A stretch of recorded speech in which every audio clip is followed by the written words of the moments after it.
കുളിക്കല് മദീനത്തുലുലൂമില് സുബ്ഹാനല്ലാഹ് കുറെ ആളുകളെ കൊണ്ടുവന്നു പോലും. ആരെ?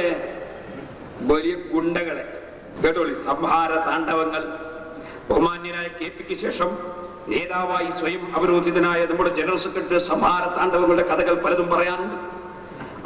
ആദർശ വ്യതിയാനം ആരോപിക്കപ്പെട്ട പണ്ഡിത നേതാക്കളും മറ്റും ഉൾപ്പെട്ട സംസ്ഥാന കൗൺസിലർമാരെ ഭീഷണിപ്പെടുത്തി തനിക്ക് അനുകൂലമായി വോട്ട് ചെയ്യിക്കാനും എതിരായി വോട്ട് ചെയ്ത് കൈകാര്യം ചെയ്യാനും വേണ്ടി എറണാകുളത്തുനിന്ന് നൂർഷാ എന്ന പണക്കാരന്റെ നേതൃത്വത്തിൽ ഒരു ഗുണ്ടാ സംഘത്തെ കഴിഞ്ഞ തെരഞ്ഞെടുപ്പ് കൗൺസിൽ ജാമിയ സലഫിയുടെ പവിത്രമായ ക്യാമ്പസിൽ കാവൽ നിർത്തിയിരുന്നു. നമ്മുടെ ജനറൽ സെക്രട്ടറി ഗുണ്ടകളുടെ മസിൽ പവറുള്ള കഴുത്തിൽ കട്ടിയുള്ള കറുത്ത ഐക്കല്ലും ചരടുകളും തൂങ്ങിക്കിടന്നിരുന്നു. അന്ന് വന്ന ഈ ഗൗഡികളെ കഴുത്തിൽ ഐക്കല്ല് ചരടുണ്ടായിട്ട് വരും. കാരണം എന്താ അറിയോ? ഈ മുജാഹിദിന്റെ ഒരു പഴയ നേതാവുണ്ട് കടവത്തൂരിൽ, അയാള് എടപ്പാറ കുഞ്ഞാമത് മൗലവി. അയാൾ ഇപ്പോഴും ഈ ഐക്കല്ല് എഴുതി കൊടുക്കുന്ന ആളാ. അയാളോട് വാങ്ങിയ